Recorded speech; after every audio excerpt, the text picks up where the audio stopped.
Terima kasih Anda masih bersama kami. Bagi Anda yang baru bergabung, berikut kami sajikan kembali 3 berita utama hari ini.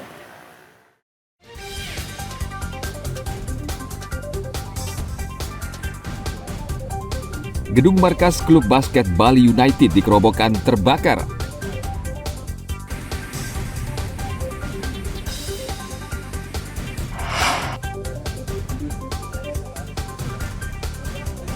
Seorang warga negara Turki ditembak di tempatnya mengidap.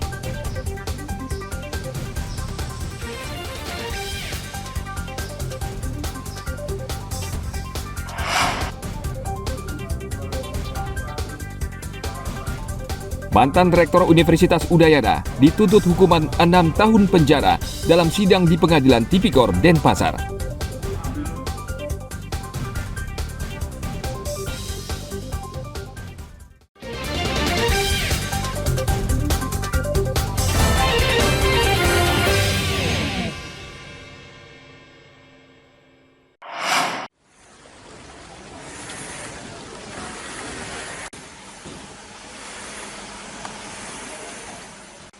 Turan Mehmet, seorang pria berkewarganegaraan Turki yang menjadi korban penembakan saat menginap di Villa Palm House di Banjar Pempatan, Tubak Bayu, Mengwi, Badung pada hari Kamis 25 Januari.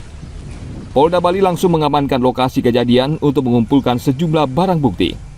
Satpam Villa mengatakan para pelaku melompati pagar villa dan menodongkan senjata dan sempat membekap dirinya. Lalu terdengar suara tembakan beberapa kali serta teriakan histeris dari korban. Tidak berapa lama kemudian, saksi menemukan korban bersimbah darah di ruang laundry. Lalu ia membawa korban ke rumah sakit dengan menggunakan sepeda motor. Namun karena luka tembak cukup dalam, korban akhirnya dirujuk ke rumah sakit Bayangkara.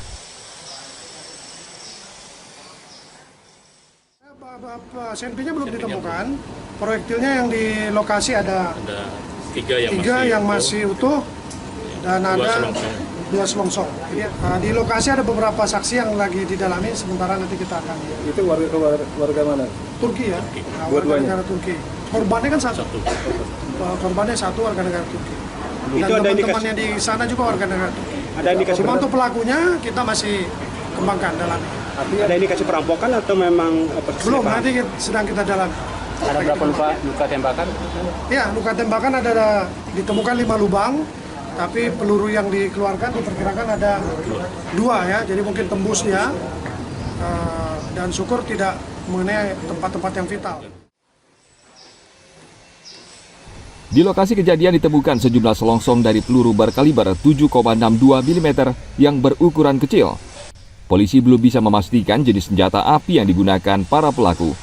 Polisi saat ini masih memeriksa sejumlah saksi dan rekaman CCTV untuk mengetahui identitas para pelaku. Sementara korban belum bisa dimintai keterangan. Tim Liputan melaporkan dari Kabupaten Badung.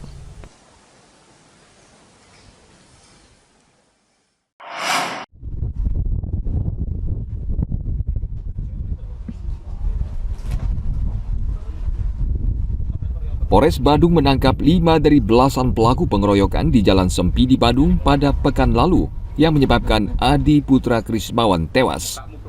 Salah satu di antara mereka, Roni, adalah pelaku yang menikam korban dengan senjata tajam. Kelima tersangka ditangkap setelah Satreskrim Polres Badung mengumpulkan sejumlah barang bukti, termasuk video amatir yang direkam warga dan menjadi viral. Para pelaku rata-rata masih berusia 25 tahun. 2 ditangkap di Jember dan Lumajang, Jawa Timur, dan 3 lainnya di Denpasar dan Badung. Polisi menduga ada sekitar 15 hingga 17 orang yang mengeroyok korban. Mereka tergabung dalam kelompok tertentu.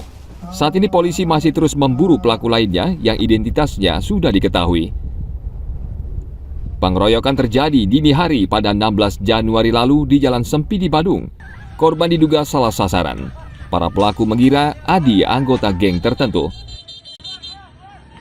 Sebenarnya mereka salah sasaran, dan kelompok mereka ada ketersinggungan dengan kelompok yang lain, namun dikira ini adalah kelompok yang menjadi target mereka. Ternyata kelompok itu bukan, dan karena menggunakan baju yang mirip dengan kelompok yang menjadi target mereka, akhirnya korban ini dikejar dan sampai dia jatuh menabrak tiang listrik dan akhirnya dilakukan penganiayaan secara bersama-sama dan akhirnya meninggal dunia. Polisi menyita sejumlah barang bukti berupa pakaian tersangka dan korban, telepon seluler para tersangka, sepeda motor yang digunakan para tersangka dan korban. Mereka dijerat pidana penganiayaan hingga mengakibatkan korban tewas dengan ancaman hukuman hingga 15 tahun penjara. Tim Liputan melaporkan dari Kabupaten Badung. Dengan tahun 2021 menjabat sebagai 25. Keterangan saksi-saksi tersebut diperkuat dengan barang bukti. Mantan Rektor Universitas Udayana, Inyoman Gede Antara dituntut hukuman 6 tahun penjara dalam sidang di Pengadilan Tipikor Denpasar Selasa lalu. Jaksa yang membacakan tuntutan menyatakan terdakwa terbukti melakukan tindak pidana korupsi dana SPI pada seleksi mahasiswa baru Universitas Udayana tahun 2018-2020. Usai persidangan, terdakwa Inyoman Gede Antara tetap menyangkal seluruh tuduhan jaksa. Ia berkeyakinan tidak terjadi tindak pidana korupsi di lembaga pendidikan Universitas Udayana.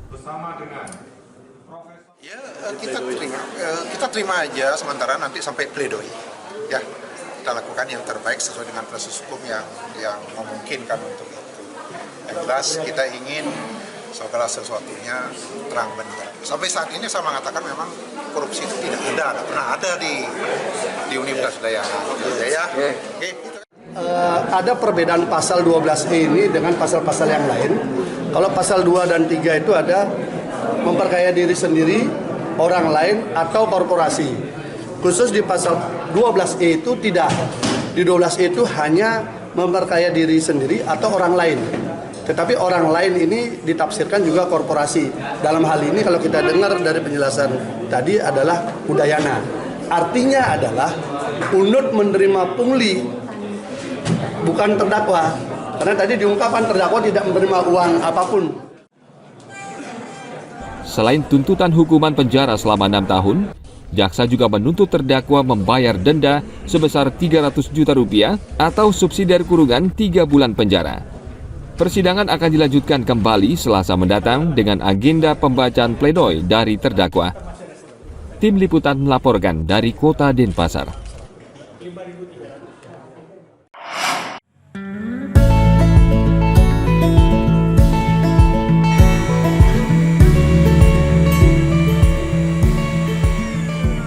Bali memiliki aneka kuliner khas yang menarik untuk dicoba. Salah satunya sate ayam bumbu kacang khas Bali. Kuliner ini antara lain bisa dijumpai di sebuah warung di Legian. Sate ini menggunakan bumbu kacang khas Bali sehingga mempunyai cita rasa berbeda. Bumbu sate terbuat dari jahe, kunyit, lengkuas, serai, gula merah, ketumbar, dan bumbu lainnya.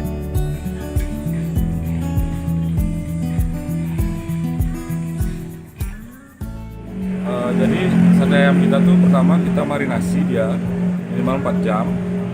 Habis itu kita bakar, baru kita kasih bumbu kacang yang kita kombinasikan dengan bumbu Bali. Jadi rasanya akan sedikit berbeda dari bumbu-bumbu kacang lainnya. Umumnya bumbu kacang itu kan identik dengan sate Madura nih.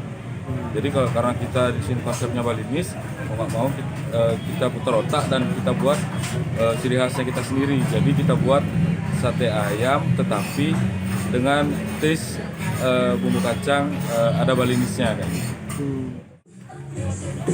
Teksturnya lembut, terus untuk bumbunya emang terasa banget rempah-rempahnya, terasa juga bumbu Balinya, dan untuk sambelnya juga patut dicoba. Dagingnya lembut banget,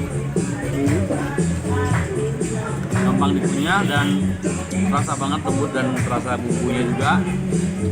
Jadi bumbu Balinya benar-benar terasa juga. Terasa banget, rempah-rempah bumbu Bali terasa banget bumbu gendepnya. Satu porsi sate dijual seharga Rp20.000. Setiap harinya, warung sate ini ramai dikunjungi pencinta kuliner yang ingin mencobanya.